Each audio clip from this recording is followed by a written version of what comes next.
जो chapter number 5 सातत्य અને વિજ્ઞાનીયતા એમાં સ્વાધ્યાય 5.5 નો પહેલો દાખલો લઈએ. પહેલામાં આપણે અહીંયા dy by dx શોધવું છે. તો અહીંયા ત્રણ વિધેયનો ગુણાકાર છે અને ત્રણ વિધેયનો ગુણાકાર હોય તો ગુણાકારનો નિયમ બે વિધેય પડી રહેશે, એકનું વિકલન વત્તા બે પડી રહેશે, એકનું વિકલન વત્તા બે પડી રહેશે, એકનું વિકલન. એટલે વારા પરથી ગુણાકારનો નિયમ લેવાનો છે. તો એ રીતે કરી શકાશે.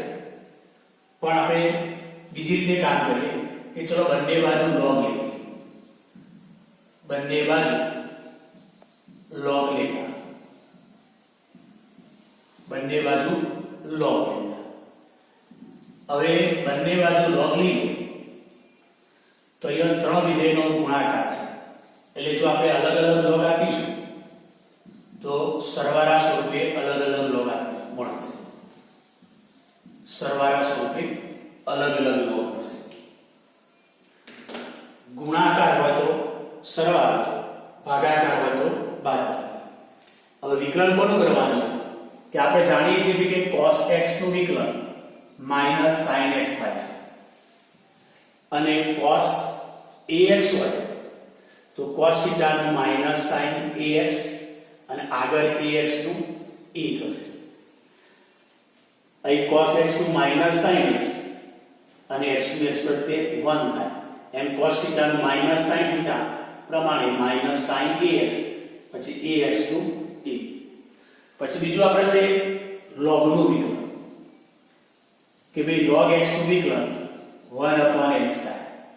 ઓકે, તો પહેલા log નું વિકલન થશે 1/y, પછી y નો વારો આવ્યો dy by dx, પછી y નો વારો આવ્યો. તો પહેલા log નું વિકલન 1/y, પછી આગળ y નું dy by dx. અહીં પણ પહેલા log નું થશે, પછી cos x નું થશે અને પછી x નું થશે. તો log નું 1/cos x, પછી cos x નું sin x, પછી x નું 1 પર અહીંયા log નું થશે, પછી cos નું થશે, પછી 2x નું થશે. log નું વિકલન 1/x, x તરીકે 2x. હવે cos નો વારો, cos નું sin θ અને પછી 2x નું વિકલન 2. એ જ રીતે પ્લસ પહેલા log નું થશે, પછી cos નું થશે, પછી 3x નું થશે. સંયોજિત રીતે છે, બહારથી અંદર જવાનું. log નું વિકલન સૂત્ર 1/x, પણ એનો x કયો ગણાશે? cos 3x. હવે કોનો વારો આવ્યો? cos 3x. તો cos θ નું sin θ. હવે કોનો વારો આવ્યો? 3x. 3x નું વિકલન 3. તો જોઈ લો, એક તો આપણે જોઈએ log y નું વિકલન. તો પહેલા log નું વિકલન 1/y, અહીંયા y હોય તો આપણે અહીંયા y લખીએ. પછી અહીંયા આગળ x ની x પ્રત્યે 1, તો અહીંયા આગળ y નું કરવું પડશે, પણ x પ્રત્યે છે dy by dx. બીજું log cos 2x હોય તો પહેલા log નું, પછી cos 2, પછી 2x. log નું વિકલન 1/x, પણ એનો x ગણાશે કે cos 2x. પછી cos θ નું sin θ અને પછી 2x નું વિકલન 2 અને પછી 2x નું વિકલન 2. તો આ રીતે આપણે કામ કરેલું છે. હવે જો dy by dx y, આ y એનો ગુણાકાર બની ગયા, માઈનસ sin ભાગ્યા cos એટલે -10x, પછી આ માઈનસ આ 2 sin ભાગ્યા cos tan 2x, પછી એનો માઈનસ 3 આગળ લખીએ sin ભાગ્યા cos tan 3x. ઓકે, અને પછી આ y ની જગ્યાએ શું લખશો? તો અહીંયા y ની જગ્યાએ cos x ગુણ્યા cos 2x cos 3x. તો આ થશે આપણું dy by dx. ચલો હવે આગળ દાખલા નંબર 2 લઈશું. દાખલા નંબર 2 લઈએ તો દાખલા નંબર 2 ની અંદર જો તમે વિકલન કરવા જશો 11મા ધોરણ પ્રમાણે આપણે તો કે ભાઈ પહેલા વર્ગમૂળનું કરો, પછી અંદરના ભાગાકારની રીતે કરો, પણ આવું કામ કરવા જશું તો બહુ લાંબુ થશે. એટલે આપણે અહીં બંને બાજુ log લઈ લઈએ, log y બંને બાજુ log લઈએ છીએ. હવે log આ કેટલી ઘાત કહેવાય? 1/2 ઘાત. તો ઘાત આગળ આવશે અને log x - 1 ગુણ્યા x - 2 ભાગ્યા x - 3 ગુણ્યા x - 4 ગુણ્યા x - 5. બંને બાજુ log લીધો, પણ અહીંયા કેટલી ઘાત હતી? 1/2. તો log ના નિયમ પ્રમાણે ઘાત આગળ લખી log y. હવે અહીંયા અલગ અલગ log આવી, તો log x - 1 વત્તા log x - 2. અહીં ગુણાકાર છે, સરવાળો આવશે. હવે ભાગાકાર તો માઈનસ log x - 3 પછી પાછું માઈનસ log x - 4 પછી માઈનસ log x - 5. તો આપણે ગુણાકાર સ્વરૂપે એટલે સરવાળો, આ ભાગાકારમાં પદ છે આગળ દિશાની માઈનસ આવશે. અને હવે આપણે x પ્રત્યે વિકલન કરીએ તો log નું વિકલન 1/y થશે. log નું વિકલન 1/y આગળ y નો dy/dx 1/2 ગુણ્યા એટલે 1/2 સહગુણક તરીકે પડી જશે. હવે આ જે વિકલનનું મેળ log x - e એટલે પહેલા log નું વિકલન થાય પછી x - e નું થાય. તો log ના વિકલન સૂત્ર કયું? 1/x. પણ x તરીકે શું લખવાનું? x - e. તો log નું 1/x પ્રમાણે લખ્યું. ચલો log નું પૂરું થઈ ગયું. આનું x નું x વત્તે 1 a નું 0. તો આ રીતે આ બધાનું વિકલન કરીશું આપણે. જોઈ લો. ચલો પહેલા log નું 1/x માઈનસ અંદરના x નું 1 નું 0 પ્લસ log નું 1/x માઈનસ x - 2 નું x નું 1 2 નું 0. પહેલા log નું 1/x માઈનસ અંદરના 1 કારણ કે 3 નું તો 0 log નું 1/x x તરીકે x - 4 અંદરના 1 નું x નું 1 4 નું 0 માઈનસ log નું 1/x - 5 અંદરના x નું 1. તો વિકલન પૂરું થયું. સાદું બાકી dy/dx y/2 y ગુણાકારમાં કયો? અહીં શું આવશે? 1/x - 1 વત્તા 1/x - 2 minus 1/x - 3 minus 1/x - 4 minus 1/x - 5. અને છેલ્લે y ની જગ્યાએ આમ કીધા આપણે લખો. ઓકે, આ થઈ ગયું dy/dx. તો મેં શું બંને બાજુ log લેજો. log લેવાથી ઘાત આગળ આવે અને અલગ અલગ log આપો. અને આ પ્રમાણે પહેલા log નું વિકલન 1/x માઈનસ પછી x - 1 એનું 0 એ પ્રમાણે કામ કર્યું છે. જો હવે 3 નંબર ચલની ઘાતમાં ચલ છે. અત્યાર સુધી તમે કેવું દાખલા ભણ્યા કે ભાઈ ચલની ઘાતમાં અચળ એટલે કે ધારો કે x ની 4 ઘાત છે તો જોઈ લો ચલની ઘાતમાં અચળ તો એ શું બતાવે? 4 ઘાત આગળ 1 ઘાત ઓછી. આ રીતે ઘાતના નિયમ પ્રમાણે કરતા હતા. એટલે કે d/dx x⁻n n ઘાત આગળ 1 ઘાત ઓછી આ રીતે કરતા હતા. હવે આપણે રીત બદલાઈ કે ભાઈ ચલની ઘાતમાં ચલ આવે છે જોઈ લો. તો પછી આ નિયમ ઘાતના નિયમ પ્રમાણે વિકલન થશે નહીં. તો શું કરવાનું? તો આ ઘાત નીચે ઉતારવાની. તો નીચે કેવી રીતે ઉતરશે? તો log લેવા છે. આ આગળ આપણે જોયું. તો ચલો બંને બાજુ આપણે log લઈએ. log લઈશું એટલે ઘાત આગળ આવશે. log લઈશું એટલે ઘાત શું આવશે ભાઈ? આગળ આવશે. હવે આપણે x પ્રત્યે વિકલન કરીએ તો પહેલા log નું થશે પછી y નું થશે. તો log નું વિકલન 1/y પછી y નું dy by dx. ઓકે, અહીંયા જો બે વિધેયનો ગુણાકાર છે. એક વિધેય cos x છે અને બીજું વિધેય log x. એટલે ગુણાકારનો નિયમ કે ભાઈ cos પડી રહ્યા વિકલન log x વત્તા log x પડી રહેશે. આપણે વિકલન લઈશું cos x. ગુણાકારનો નિયમ દર્શાવે. હવે dy by dx અહીંયા y, આ y ગુણાકારમાં જશે cos x.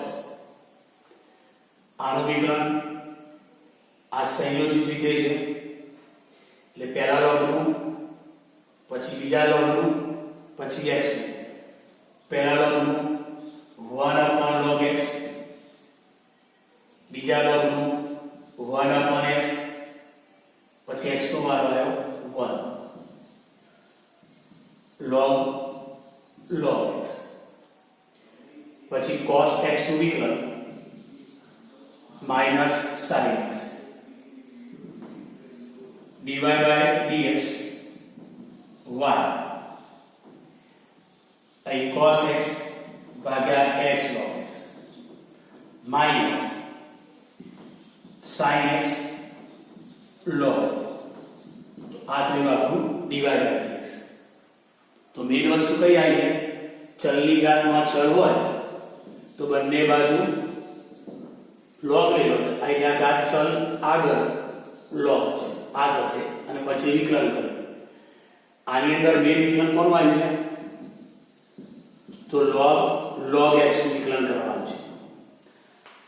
પહેલા log નું વિકલન 1/log x, કારણ કે log નું વિકલન 1/x થાય તો પહેલા log માં x થશે.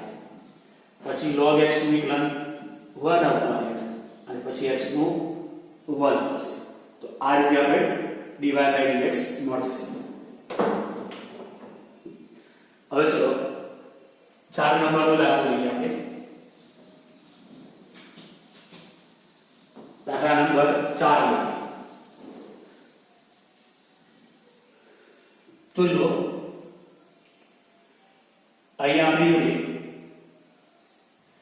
ચલની ઘાતમાં ચલ છે, અચળની ઘાતમાં ચલ છે. હા, આપણી જોડે અચળની ઘાતમાં ચલ હોય એટલે કે a raised to x સ્વરૂપ કહેવાય અને a raised to x નું વિકલન a raised to x log e raised to e થાય. a raised to x નું વિકલન શું થાય? તો a raised to x log e raised to e થાય.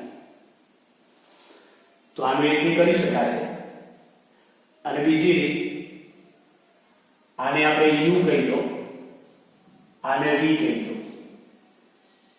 u બરાબર x raised to x અને v બરાબર 2 raised to sin x. હવે આનું x પ્રત્યે વિકલન કરી નાખીએ તો y નું dy by dx, u નું du by dx, v નું dv by dx એક. હવે આ u છે એનું du by dx શોધીશું અને એ મૂકી દઈશું. આ v એનું x પ્રત્યે વિકલન કરી dv by dx લઈએ અને dv by dx મૂકી દઈશું. અહીં જશે સર ચલની ઘાતમાં ચલ છે, અચળની ઘાતમાં ચલ છે, log કેમ ના લીધું? તો તમે જાણો છો કે log m minus n, તો log m minus log n આવો કોઈ નિયમ નથી. ખબર પડી ગઈ? એટલે કે અહીંયા સરવાળો હોય કે બાદબાકી હોય તો આવો કોઈ નિયમ છે નહીં. એ તો અહીંયા ગુણાકાર હોય કે અહીંયા ભાગાકાર હોય તો આપણે કામ કરીએ છીએ. એટલે જો વચ્ચે નિશાની માઈનસ હોય કે પ્લસ નિશાની હોય તો ડાયરેક્ટ લોગ લેવાય નહીં. આ ખાસ ધ્યાન રાખવાની વાત છે. જો તમે ગુણાકાર હોય તો સરવાળા રૂપે અલગ અલગ લોગ આપો છો. જો ભાગાકાર હોય તો બાદબાકી સ્વરૂપે અલગ અલગ લોગ આપી શકો. બરાબર? તો લોગ લઈ શકાય. પણ અહીંયા માઈનસ અથવા પ્લસ હોય તો ડાયરેક્ટ લોગ લેવાનો નહીં. એકને યુ કહી દો, બીજાને વી કહી અલગ અલગ વિકલાંગ શોધી અને મૂકી દો. હવે u બરાબર x રેઝ ટુ x. બંને બાજુ log લઈએ એટલે x ઘાત આગળ x log x. હવે આપણે x પ્રત્યે વિકલન કરીએ. u નું du by dx. ચલો અહીં આપણી જોડે બે વિધેયનો ગુણાકાર છે. ગુણાકારનો નિયમ x પડી ગયા log નું 1/x પછી પ્લસ એક મિનિટ પહેલા log નું થાય પછી u નું થાય તો log નું 1/u પછી u નો વાર હોય u નું du by dx. અહીં બે વિધેયનો ગુણાકારનો નિયમ x પડી ગયા log x નું વિકલન 1/x પ્લસ log x પડી ગયા x નો વાર હોય x ની x પ્રત્યે 1. હવે આપણી જોડે du by dx આ u અહીંયા થશે x પૂરી રીતે 1 પ્લસ log x. હવે આપણે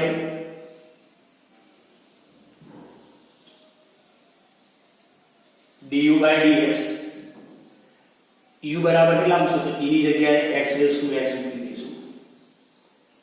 x raise to x 1 plus log x. ચલો du by dx શોધી કાઢીએ.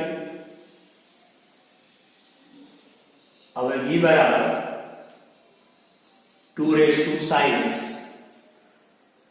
તો અહીંયા ચલની ઘાતમાં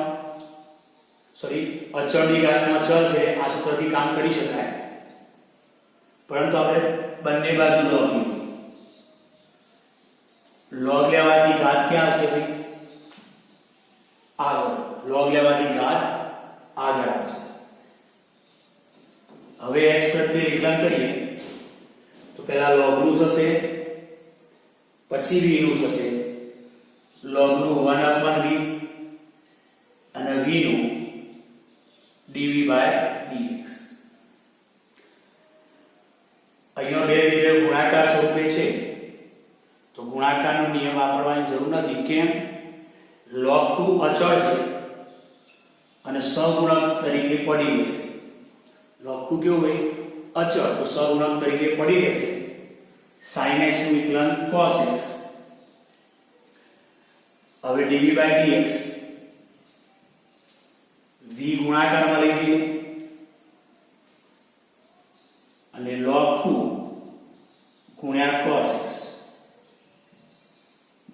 અહીં v ની જગ્યાએ શું મૂકી દેશો? 2 raise to sin x log 2 ગુણ્યા cos x. આ હવે આપણે શું કરવાનું છે? તો પરિણામ 1 પરથી dy by dx. તો dy by dx શોધવાનું તો du by dx પહેલા મૂકી દો. x raised to x 1 plus log x. du by dx લીધું પછી માઈનસ dv by dx લીધો dv by dx મૂકી દો તો આપણી જોડે log 2 cos x તો આપણી જોડે cos x log 2 ગુણ્યા 2 raised to sin x तो du by dx મૂકી દીધા dv by dx